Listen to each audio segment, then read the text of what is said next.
E nesta noite, o Teu Espírito Santo venha pairar sobre cada coração. Senhor Jesus, venha entrar, venha transformar, venha imprimir a Tua verdade, a verdade do Evangelho da graça. O Evangelho que Jesus Cristo morreu na cruz e nos trouxe vida abundante. E todos aqueles que são filhos têm direito a essa herança. Por isso, Pai, eu peço ao Senhor, declaremos nesta noite que a palavra seja verdadeira, pura, viva e eficaz em cada coração. Declaro que a mente e o coração dos meus irmãos estão abertos para receber a palavra do Senhor. Eu repreendo todo sofisma, todo descaso, toda preocupação, toda ansiedade. Sai agora em nome de Jesus e declaro paz do Senhor para receber a palavra em nome de Jesus. Fala assim comigo: eu abro o meu coração, eu abro a minha mente para receber a palavra do céu em nome de Jesus. Amém, irmãos? Glória a Deus. Hoje o título da palavra é: não pare, vai até o fim. Fala para o seu irmão assim: não pare. Fala para o outro: você não pode parar. Existem irmãos, queridos, que, na verdade, a grande maioria dos irmãos, se não todos, sempre tem uma palavra de Deus para ele.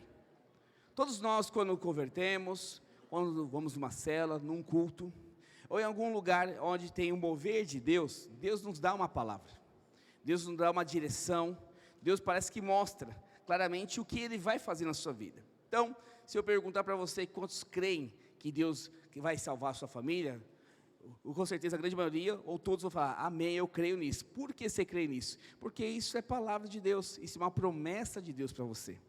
Quantos creem que vão ser prósperos? A mesma coisa acontece. Você vai levantar a mão e falar assim: Deus, eu creio nisso, pastor. Por que você crê? Porque também é promessa de Deus, que a prosperidade dos céus vai estar na sua vida e na sua família. Então as promessas de Deus o tempo todo estão sendo liberadas. E tem aquelas promessas específicas, onde Deus fala particularmente com você, através de uma pessoa, através da própria palavra de domingo, da célula, através de um evento. Então são formas que Deus fala ao seu coração e você recebe. Isso nós chamamos de palavra de Deus, uma promessa de Deus, uma direção de Deus para a sua vida. E todos nós nos motivamos com isso, ficamos muito alegres, muito felizes, porque, pensa, Rodrigo, você vai prosperar como você nunca imaginou. Isso aí traz muita alegria, e você sai do culto muito animado. Aí eu falo: sua família será salva, você será liberto, você viverá a restauração, você vai ver aquele ente querido que você tanto ama, transformado, curado, liberto. Ou seja, quando isso acontece, você fica num êxtase, você fica numa alegria, e começa a declarar, a viver, a profetizar e buscar isso, de fato. Então você entra num eixo de avassalador, de querer conquistar isso. E conforme o tempo vai passando, dificuldades aparecem. Dificuldades aparecem no casamento, dificuldades aparecem na vida financeira. Aquela promessa que você ia ser próspero, Rodrigo, parece que demora 2 meses, 6 meses, parece que Deus esqueceu da promessa que fez. E no final das contas, essas dificuldades, na célula não multiplica, você não avança, o final do ano está chegando, minha célula não multiplicou, o final do ano está chegando, minha rede não multiplicou, e nesse processo de dificuldade, você começa a esmurecer, você começa a desanimar, você começa a entregar os pontos, e o pior, começa a retroceder. Pergunta para o seu irmão assim: você conhece pessoas desse jeito? Faça a mesma pergunta agora, assim, ó: ou essa pessoa é você? Deixa eu te falar, querido, as promessas de Deus, elas não vão deixar de acontecer na sua vida. Diga aleluia por isso. Você tem que crer, você tem que ter um apóstolo disso, porque as promessas já foram declaradas, as promessas já estão escritas.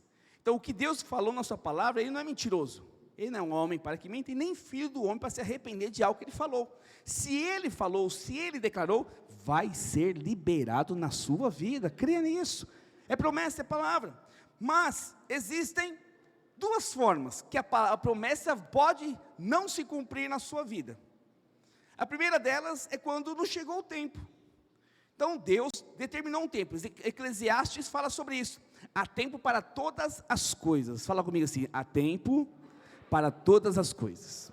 Então presta atenção nisso. Se há tempo para todas as coisas debaixo dos céus, significa que Deus determinou que algumas coisas vão acontecer na sua vida em determinado tempo. Não existe outra alternativa, vai acontecer, mas o tempo quem determina é Deus, não é você. E aí você se frustra com isso, porque às vezes você não quer esperar Deus, você não quer esperar o mover agir, você não quer esperar Deus manifestar a forma dele. E aí, nesse processo, você sai da direção, você sai do caminho, você sai do trilho, você sai do princípio, você abre mão, você retrocede. E por conta desse retrocesso, por conta de você parar no processo de transformação que Deus tem para a sua vida, o resultado é promessa paralisada. Então, a outra forma que Deus não pode cumprir é quando você para de ser transformado. Quando você para de viver as promessas, quando você para de declarar o que Deus falou, quando você começa a acreditar nas circunstâncias, nas dificuldades, essa atitude sua paralisa o mover de Deus, paralisa a palavra de Deus, paralisa a promessa de Deus para a sua vida. E nesta noite, eu quero te mostrar, através da palavra de Deus, uma nação, um povo que perdeu o rumo da promessa, perdeu o rumo da direção de Deus, parou na vida, retrocedeu e deixou de viver a promessa de Deus, os princípios, a vida, a abundância de Deus, porque não seguiram adiante, pararam, não foi até o fim. Então, uma das promessas, dos princípios de Deus, para que a promessa seja completa na minha vida e na sua, é você ir até o fim. Pergunta para o seu irmão: você tem disposição de ir até o fim com Deus? Então, essa noite eu quero falar sobre isso, e sobre esse povo. Eu quero falar sobre os 12 espias que foram enviados para vigiar, para espiar Canaã. O texto está lá Números capítulo 13, nós vamos ler o texto, é um pouco longo, mas eu quero que você entre na história comigo, porque essa história, ela é rica na parte histórica, mas também existem princípios e atitudes básicas, para que homens de Deus vivam as promessas, e outros deixaram de viver a promessa, e vai mostrar claramente na palavra, por que deixaram? Para que você não erre como eles, para que eu e você andemos de fato no caminho do Senhor, e vivamos completamente toda a promessa do Senhor. Quantos querem viver todas as promessas? Diga aleluia, glória a Deus. Então, Números capítulo 13, verso 1, pode deixar projetado aqui, deixa eu ler com você. Disse o Senhor a Moisés: envia homens que espiem a terra de Canaã, que eu hei de dar aos filhos de Israel. De cada tribo de seus pais enviareis um homem, sendo cada um príncipe entre eles. Enviou-os Moisés ao deserto de Parã, segundo o mandado do Senhor. Todos aqueles homens eram cabeça dos filhos de Israel. São estes os seus nomes: da tribo de Rubens, Samuá, filho de Zacur; da tribo de Simeão, Zafate, filho de Orim; da tribo de Judá, Caleb, filho de Jefoné; da tribo de Zacar, Gigeal, filho de José; da tribo de Efraim, Oséias, filho de Num; da tribo de Benjamim, Paute, filho de Rafu; da tribo de Zebulon, Gadiel, filho de Zodi; da tribo de José, pela tribo de Manassés, Gade, filho de Suzi; da tribo de Dan, Amiel, filho de Gemali; da tribo de Aser, Setur, filho de Micael; da tribo de Naftali, Nabi, filho de Vofice. Olha o nome bonito, né? Vofice. Da tribo de Gade, Jeuel, filho de Maqui. São estes os nomes dos homens que Moisés enviou a espiar aquela terra. E a Oséias, filho de Num, Moisés chamou Josué. Verso 17: enviou-os, pois, Moisés a espiar a terra de Canaã, e disse-lhes: subi a Neguebe, e penetrai-as nas montanhas, vede a terra que tal é, o povo que nela habita, e se é forte ou fraco, e se poucos ou muitos, e qual é a terra em que habita, se é boa ou má, e quais são as cidades em que habita, se há arraiais e se em fortalezas. Também, qual é a terra, se é fértil ou estéril, se nela há matas ou não. Tende ânimo e trazei do fruto da terra. Eram aqueles dias, os dias das primícias das uvas. Assim subiram e espiaram a terra desde o deserto de Zim até Reob, à entrada de Ramate. E subiram pelo Neguebe, vieram a Hebron. Estavam ali Aimã, Sesai, Talmai, filhos de Anak. Verso 23. Depois vieram até o vale de Escol, e dali cortaram o ramo da vide com um cacho de uvas, ao qual trouxeram 2 homens numa vara, como também romãs e figos. Então, Moisés, entrando na história, um pouquinho antes desse acontecimento, O povo de Israel estava preso por mais de 400 anos, mais por volta de 430 anos, preso no Egito, escravo de Faraó e os seus generais. Durante 430 anos, eles serviram, foram escravos e cuidaram das coisas do Egito. Chegou um certo tempo que Deus levantou Moisés como um profeta, como um sacerdote, para libertar aquele povo. E ao libertar aquele povo, Deus manda 10 pragas. Todos nós conhecemos essa história. E ao mandar as 10 pragas, o povo começou a perceber que o nosso Deus, Deus Todo-Poderoso, Ele de fato é poderoso, Ele faz milagres, Ele opera sinais e maravilhas. E começaram a se empolgar com o mover de Deus, começaram a ver quem realmente o Deus que eles serviam, a ponto de Faraó, na 10ª praga, abrir mão completamente daquele povo, e ao abrir mão daquele povo, o povo começa a ir rumo à promessa, porque antes, Deus já tinha prometido que eles iam viver na terra de Canaã, uma terra que mana leite e mel. Essa era a promessa de Deus. Então por isso nós temos que ir até o fim, porque se Deus prometeu, Ele vai cumprir. Continuando a história, depois disso, Faraó vem atrás deles, junto com o exército, se arrependeu e vai buscá-los para prendê-los. Desesperados, eles vão até o Mar Vermelho, não tem saída. Deus usa o cajado de Moisés e acontece um dos maiores milagres da história da Bíblia, que é a abertura do Mar Vermelho, em terra seca. Todo o povo passa por dentro do Mar Vermelho.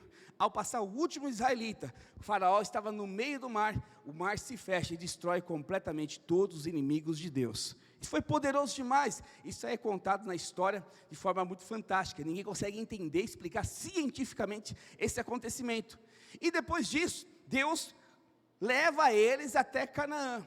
Irmãos, do Egito até Canaã é por volta de 500 quilômetros. É 450 quilômetros a 500. Eles demoraram 2 anos para chegar até a porta de Canaã.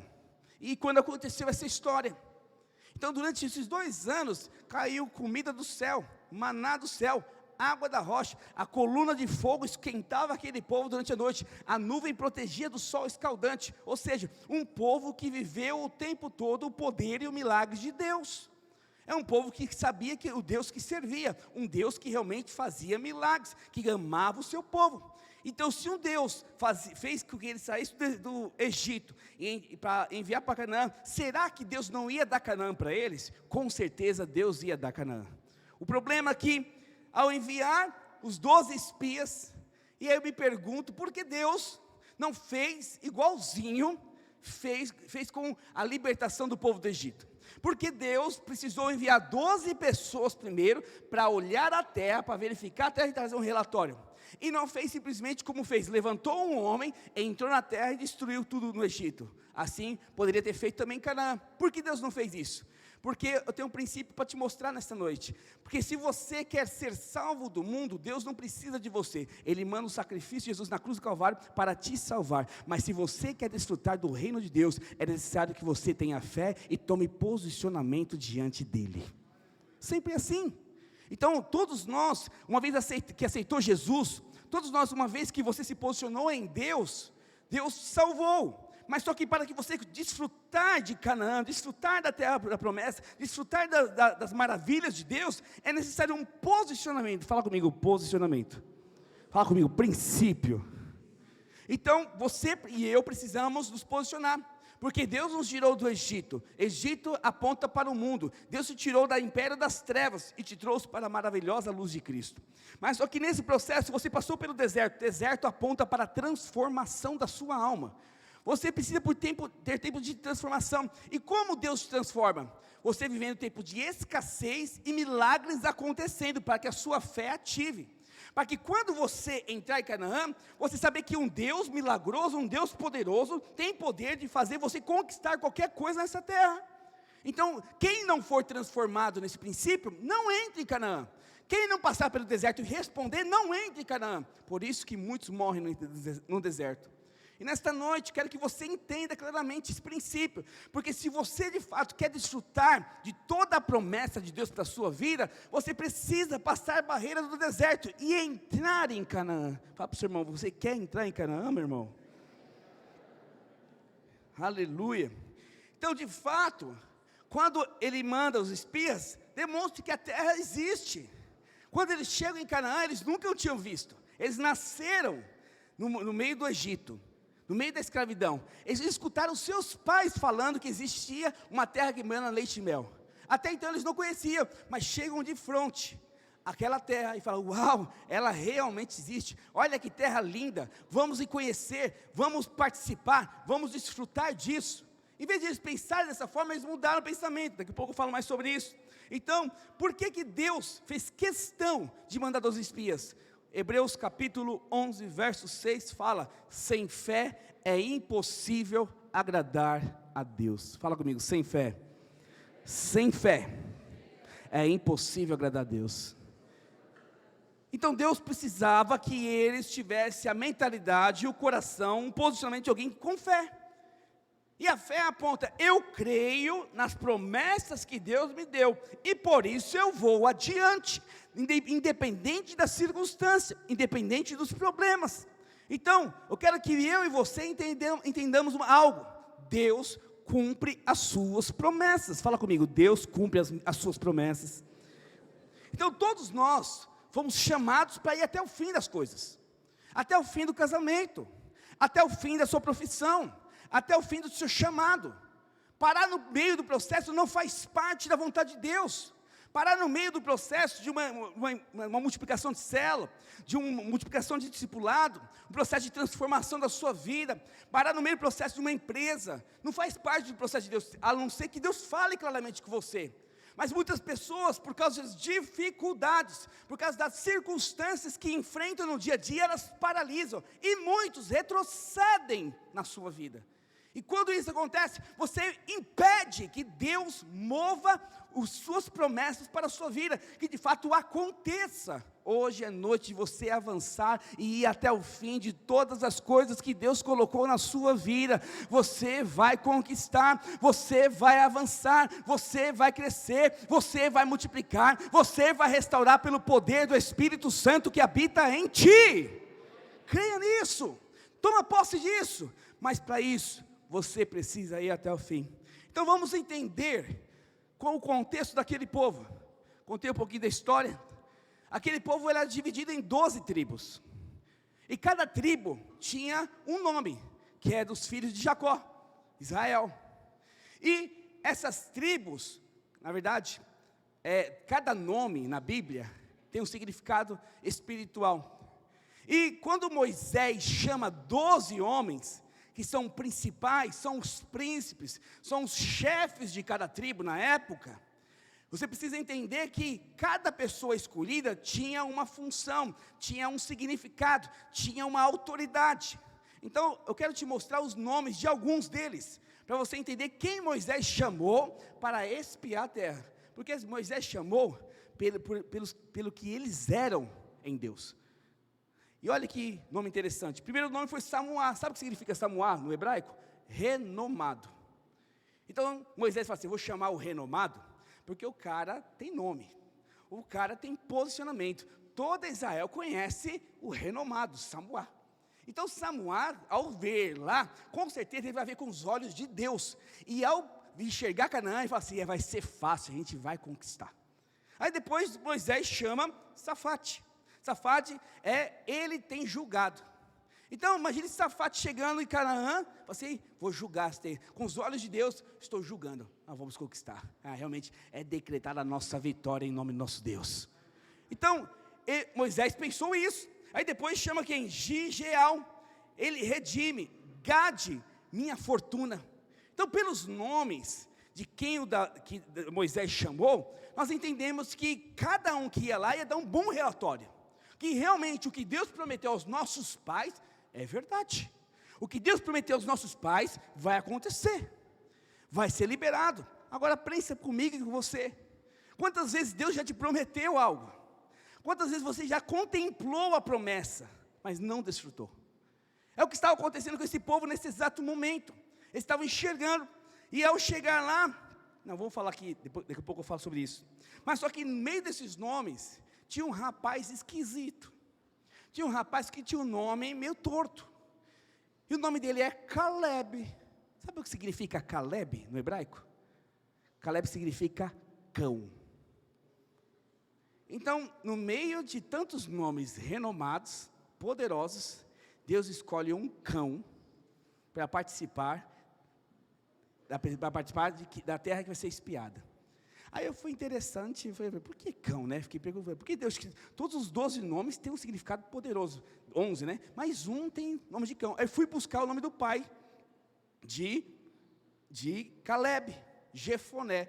Sabe o que significa Jefoné? Fiquei impactado com isso. Ele está encarando.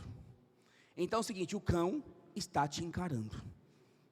Pensa o seguinte, a história, pensa o tipo de cara que era Caleb, o tipo de personalidade que ele tinha, o tipo de jeito que ele era, junto na tribo dele. Então, mas só que fiquei inconformado, falei, não faz sentido isso, não faz sentido Deus no meio de 12 homens chamar um que não tem nada a ver com o que crê. Aí fui atrás do nome do vô dele, sabe quem é o vô dele? Judá. Judá significa louvado. Em algum momento da sua vida, Jefoné e Caleb se perderam no propósito de Deus. E isso acontece por quê? Porque nós perdemos o rumo, perdemos o trilho, mas mesmo assim, Caleb foi escolhido por Deus. Sabe o que significa? Não importa de onde que você veio, não importa quem você é, Deus te escolheu para esse tempo, para mudar a história da sua vida, da sua família e de todos aqueles que chegarem perto de você. Você foi chamado para isso, porque o seu nome original é Judá, louvado. Você vai ser louvado. Você não é o cão, você não é aquele que está encarando, você é o que é louvado pelo nome do Senhor Jesus. Sempre assim, Deus faz isso é poderoso demais. Mas também, olha que interessante, e eu falo com isso com muita convicção, porque Deus, no nome de todos aqueles espias, Ele escolhe o último, e o último que Ele escolhe se chama Josué. Josué significa salvação, ou seja, até para aqueles que estão perdidos no meio do processo, vai haver salvação, vai haver milagre de Deus. Deus vai tirar você da sua história, aquela história terrível que você tinha, e levar você para desfrutar das promessas de Deus. Diga aleluia por isso. Mas chega a hora do relatório. Todos os 12 espias, pode abrir para mim por favor, verso 25.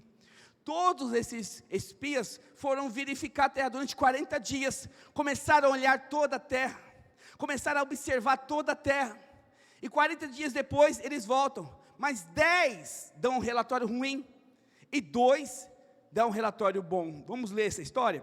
Verso 25, ao cabo de 40 dias voltaram a espiar a terra, caminharam e vieram a Moisés e a Arão, e a toda a congregação dos filhos de Israel, no deserto de Parã, a Cádiz.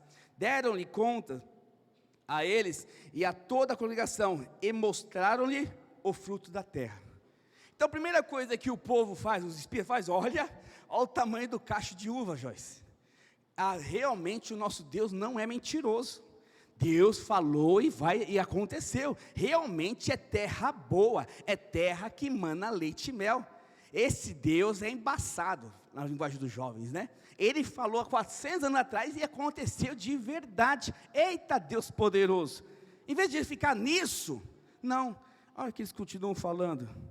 Relataram a Moisés e disseram, fomos à terra que nos enviastes, e verdadeiramente mana leite e mel, e este é o fruto dela. Está aí tudo bem. Olha agora, verso 28. O povo, porém, fala comigo, porém, que habita nesta terra é poderoso, e as cidades muito grande e fortificada. Também vimos ali os filhos de Anak, os amalequitas habitavam na terra do Neguebe, os heteus, jebuseus, amorreus habitavam na montanha, e os cananeus habitavam ao pé do mar, pela ribeira do Jordão. Essa palavra, porém, ela tem uma questão muito maligna, porque eles poderiam falar de outra forma. Vamos pegar esse texto da forma correta, que eles deveriam falar, para conquistar a terra. Moisés, Arão, congregação, fomos lá. O negócio é o seguinte, tem gente poderosa lá. As cidades fortificadas, tem os filhos de Anak, heteus, todo mundo, todos os caras de guerra estão lá. Porém, nós temos o nosso Deus, e com o nosso Deus nós vamos conquistar toda essa terra, porque se Ele nos tirou do Egito, Ele vai nos dar essa terra prometida em nome do Senhor. Então, eles deveriam falar isso. Eles fizeram o contrário. Eles mostraram a bênção. E depois colocaram, porém. Esse porém significa, não tem como conquistar. Não tem como a gente chegar lá. A terra é boa, é top, Deus tem um fruto mesmo, o negócio mana leite e mel, a terra é frutífera, mas não tem como a gente conquistar. Por que não tem? Porque tem poderosos, tem gigantes lá. Então essa atitude desses espias, desses 10 espias, fizeram eles paralisar, não só eles, mas toda a nação. Então nesse ponto, eu quero te mostrar que a fé foi embora, que a fé deixou de acontecer, que a fé deixou de ser operada, que a fé não tem mais valor naquele momento, porque eles preferiram olhar para as circunstâncias do que olhar para a promessa. E isso é destrutivo na vida de qualquer pessoa. Vamos trazer para os nossos dias. Eu e você muitas vezes olhamos as coisas com a promessa de Deus e caminhamos. Eu comecei falando sobre isso. Caminhamos na promessa, caminhamos no casamento, caminhamos nas finanças, caminhamos na célula, e começa a vir as dificuldades que fazem parte do processo. Fala comigo, dificuldades. Mais forte, dificuldades faz parte do processo. Fala comigo, tribulação faz parte do processo. Então vem as dificuldades, as tribulações, e acontece o que com você? Você paralisa, porque você acha, porque vem uma dificuldade, Deus não está no negócio, você abre mão, você recua, e é neste momento que o diabo te vence, é neste momento que você perde a promessa, é nesse momento que você volta para o deserto, para o tempo de escassez. Deus não te chamou para viver em tempo de escassez, Ele quer liberar a superabundância, a graça da sua vida. Mas para isso acontecer, você precisa se posicionar. Para isso acontecer, você precisa crer na promessa, a fé. E esses 10 espias não tiveram isso. Então, Deus nunca vai te colocar diante de uma circunstância para destruir você. As pessoas acham, porque acho incrível, eu nasci na igreja, não é verdade? E eu já vi de tudo. As pessoas acham que Deus é o seguinte: se eu sou crente, se eu sou cristão, eu não posso ter mais dificuldade, senão Deus não está comigo. Essa é a mentalidade que o diabo coloca em você e em mim. Acontece isso, por quê? Porque se a dificuldade está acontecendo, é que eu estou errando em alguma coisa. Essa mentalidade é da lei, essa mentalidade é da maldição. Não existe nada que você possa fazer que atraia ao coração de Deus. Meu filho esses dias estava me falando, ontem na verdade, estava conversando com ele e falou: pai, a justiça de Deus, ela é suficiente para nós. Eu falei: verdade, filho. E essa justiça, não precisamos fazer nada em Deus, porque Ele nos dá tudo, né, através da justiça de Cristo. Eu falei: verdade. Mas Tiago também fala que a fé sem obras é morta. Ou seja, a graça de Deus requer um posicionamento para que ela opere. Para eu utilizar esse tablet, eu preciso conectar ele simplesmente numa tomada. Porque se eu não conectar, ele não tem valor nenhum. A graça de Deus precisa de uma tomada chamada fé. A graça de Deus, para ser operada na sua vida, precisa de uma tomada chamada posicionamento. Eu creio na graça. Paulo fala nas suas epístolas que ele foi o apóstolo que mais trabalhou. Ele foi o que mais fez diante de todos os discípulos. Não ele, mas quem? A graça através dele. Então, aqueles que entendem a graça, trabalham muito mais que os outros. Se posiciona muito mais que os outros. Então, nós temos que entender esse princípio, porque se você entender que Deus, Ele quer te abençoar, que a graça está sobre você, e você tomar posse disso, nada te para. Por que o povo de Israel parou diante da circunstância? Porque deixou de olhar para Jesus, no caso do Senhor. Deixou de olhar para Deus, para as promessas de Deus, e começou a olhar para as circunstâncias. Quando eu e você perdemos o favor de Deus, quando começamos a valorizar, a dar mais valor para as circunstâncias do que para o poder de Deus. Isso acontece comigo e com você o tempo todo. Observamos casamentos nesse sentido. Casamentos não fluem, não avançam, porque em vez de você olhar para o Cristo que habita em você, no seu esposo ou na sua esposa, você olha para o perfil que é a pessoa e abandona Cristo. Resultado: divórcio, briga, discussão. Por que você não prospera? Porque você, em vez de você olhar a bênção de viver aquele trabalho e enxergar o Cristo que te deu esse trabalho, e enxergar o que Deus quer usar você através do trabalho, você começa a reclamar, amaldiçoar, e começa a abrir mão, deixa de ver a promessa. Por que você não multiplica a célula? Porque em vez de você enxergar os seus irmãos como um bênção de Deus, começa a enxergar eles como um problema, como dificuldades, e prefere abrir mão de liderar do que ir até o fim com os irmãos. perceba algo na sua vida. Se você sempre é paralisado diante das circunstâncias, significa que você perdeu a fé. Significa que você perdeu a direção, perdeu o rumo da sua história. E o seu final sempre será deserto. E hoje, essa noite, é para te ativar, para te animar, para verificar, sabe por quê? Você tem que se posicionar como Caleb. Fala para o seu irmão, seja um Caleb na história. Fala para o outro, seja um Caleb na história. Aleluia. Verso 30. Caleb fez calar o povo e os espias incrédulos. Verso 30. Então Caleb fez calar o povo perante Moisés e disse: Eia, subamos e possuamos a terra, porque certamente prevaleceremos contra ela. Quantos lembram o significado de Caleb? Qual que é o significado de Caleb? Cão. O cão animando quem tinha o nome profético. Alguém que encarava como um cão, se posicionando diante da promessa. Agora pergunto, por que alguém que era desqualificado, alguém improvável, se posiciona correto? Porque aonde abundou o pecado, superabunda a graça de Deus. Quanto mais pecador você tem revelação de quem você é, mais você valoriza a palavra de Deus, mais você valoriza o poder de Deus, mais valoriza o amor do Senhor por você. Caleb tinha revelação de quem ele era, de quem era o pai dele. E quando ele foi escolhido como um dos espias, ele se sentiu privilegiado. E por se sentir privilegiado, ele não abriu mão. Poxa, eu tenho a promessa, eu tenho um privilégio de ir à frente. O que é isso? Eu não abro mão disso por nada. Eu vou até o fim com Moisés. Foi esse o posicionamento de Caleb. E assim deve ser o meu e o seu. Está difícil a empresa.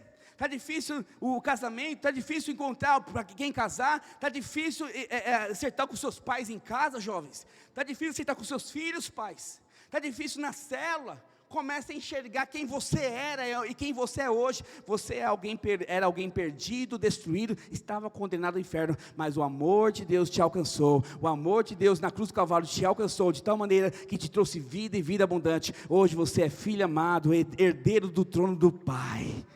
Isso é poderoso demais, essa revelação que eu e você precisamos ter, e é isso que Caleb fez. Para com isso, vamos lá, possuímos aquela terra, certamente Deus vai nos dar. Eu quero te falar, certamente você vai prosperar, certamente você vai ser curado, certamente seu casamento vai mudar, certamente você vai casar, certamente você vai multiplicar, certamente você vai multiplicar sua rede, certamente Itaim vai crescer, certamente São Miguel vai crescer, certamente Emelino vai crescer, certamente Itaquera vai crescer. Sabe por quê? Porque existe uma promessa de Deus para estes lugares. Eu creio, eu tomo posse disso. E você precisa crer para a sua vida e para onde você está envolvido. Amém, irmãos? Aleluia. Então Caleb tinha convicção. Caleb, ele cria piamente na palavra de Deus, na promessa. Ele não olhou a circunstância. Ele falou: vamos destruir aqueles homens como gafanhotos. Eles podem ser grandes, mas maior é meu Deus. Meu Deus é um Deus grandão. Meu Deus é um Deus grandão. Meu Deus é um Deus grandão. Estou sempre em suas mãos, né? É isso? Glória a Deus. Se Ele é grande, nosso Deus é maior. Fala para o seu irmão, se o diabo é grande, se as circunstâncias são grandes, o nosso Deus é maior. Se Deus é por nós, mais uma vez, se Deus é por nós, ninguém será contra você. Mas infelizmente, aquele povo não foi até o fim. Verso 31, porém os homens que com ele tinham subido disseram: não poderemos subir contra aquele povo, porque é mais forte do que nós.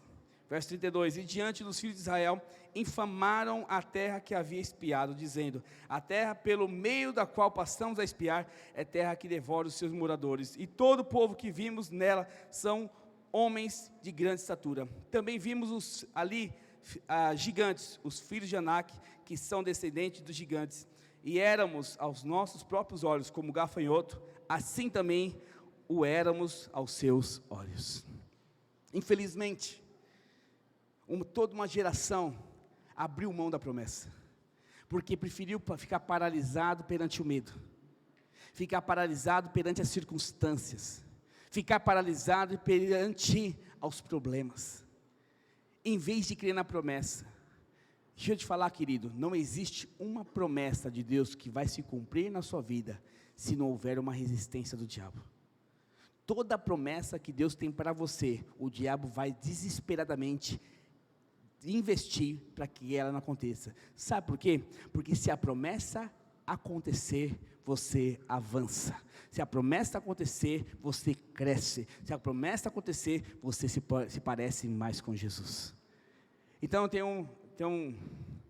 uma frase que eu uso muito, que é o último grito do diabo. Sabe o que é o último grito do diabo? Você está vivendo a sua vida de boa, vivendo prosperidade, saúde, de repente, algo acontece, inesperado, você fica perdido, você fica desorientado, você fica sem rumo, não faz sentido, está acontecendo isso por quê? Aí começa a guerra aqui, guerra ali, guerra na casa, um monte de problema. Se você não entender que o diabo está se levantando, você vai morrer. E agora, por que ele foi com tanta voracidade destruir você? Porque tem uma promessa poderosa para se cumprir na sua vida logo em seguida. Então, toda vez que passar um deserto, existe uma Canaã. Fala comigo, depois do deserto, depois da guerra, depois da tribulação, sempre vem Canaã. Sempre vem Canaã. Você tem que tomar posse disso, porque se você não entender, você pira. Você tem crise de ansiedade, você tem crise de temor, você quer desistir de tudo. Porque o diabo, ele nunca vai liberar a promessa de Deus, vai permitir a promessa de Deus na sua vida, sem resistir. De boa, irmão, vai lá, recebe a promessa aí, você é de Deus, né? Ele não pode te tocar, mas só que ele vai resistir, para que você não desfrute do melhor do Senhor. Amém, irmãos? Glória a Deus. Então, infelizmente, toda uma geração morreu. Por que elas morreram? Porque tinham dúvidas a respeito da sua identidade. Eles esqueceram quem eles eram em Deus. Na verdade, eles esqueceram quem era Deus para eles. Um Deus que mandou 10 pragas, um Deus que abriu o mar vermelho, um Deus que durante 2 anos sustentou todo o povo de Israel com comida e água no deserto. Como o pastor Cristian falou, 40 anos usando a roupa da Tommy, como é? Da Tommy, roupa da Zara, que não estragava. Melhor que a Zara, melhor que Tommy, melhor que qualquer roupa. Durante 40 anos não estragaram a roupa deles. Por quê? Porque eles esqueceram que Deus era esse Deus. E quando eles chegam diante das circunstâncias, que é na hora de responder, na hora de eles tomar uma atitude, andar em fé, eles abrem mão e começam a retroceder. Fala assim para o seu irmão, não desista agora. Fala para ele, não pare agora. A equipe de louvor pode subir, por favor. Tem aquela imagem aí? A imagem? Eu esqueci da imagem do começo, vou falar agora no final. Mostra a imagem, por favor. Alguém de vocês já viram essa imagem na internet, tudo, né? Pode começar a tocar uma musiquinha, tá? A vitória pode estar muito mais próxima do que você imagina. Muitas pessoas, boa parte das pessoas, principalmente cristão, que crê na promessa, elas fazem tudo isso, todo esse caminho. Quando chega um momento mais difícil, faltando uma linha para viver as promessas, desiste. Perceba que aquele que está toda a vontade de chegar, ele vai chegar até o final. Por quê? Porque quem crê na promessa, quem sabe quem é Deus, quem sabe o final, ele não desista. Pastor, como você sabe o final de tudo na sua vida? Simples, se Deus prometeu, Ele vai cumprir. Simples assim. Se Deus falou que minha família vai ser salva, quem é o diabo para falar que não vai ser salvo? Se Deus falou para mim que eu vou ver prosperidade, quem é o diabo que vai impedir isso? Se Deus me falou que eu vou viver transformação no meu casamento, que eu vou casar, quem é o diabo para impedir isso? Ele não é nada. Só o meu medo, só a minha dúvida pode impedir isso. Mas só, e Caleb, pastor, o que você fala dele? Caleb viveu a promessa. Como assim, pastor? Infelizmente, porque aquele povo não respondeu, infelizmente ele teve que voltar para o deserto com todo o povo, porque ele não poderia entrar sozinho, porque o relatório foi geral, e como ele é pela equipe, ele não foi sozinho para Canaã, ele voltou junto com o povo. E aí ele ficou pensando: pastor, Deus, como assim? Eu respondi correto, eu era um cão, eu tinha um olhar desafiador, o Senhor me deu a oportunidade de entrar nessa equipe, de avançar e crescer, e na hora de eu desfrutar, não desfruto. Como assim? Ele falou: calma, Caleb, eu estou cuidando de você, porque se eu prometi para você, eu vou cumprir a minha palavra, eu vou cumprir minha palavra. Aí ele volta para o deserto, 1 ano, puf, morre um amigo dele.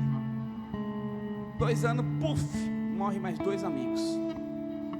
Passou 5 anos, puf, morreu a avó do Caleb no deserto. Passou 10 anos, puf, morreu a mãe e o pai de Caleb. Ele não se preocupava: meu Deus, cadê a promessa? Cadê a promessa? Cadê a promessa? Eu estou aqui firme, estou crendo ainda, eu vou viver essa promessa. Passa 20 anos, puf, morre primo, morre parente, morre irmãos, e Caleb em pé.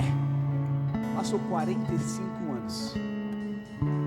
45 anos. Caleb era de 40 anos quando ele chegou na frente de Canaã. 45 anos depois, com 85 anos, ele novamente teve a oportunidade de chegar diante de Canaã.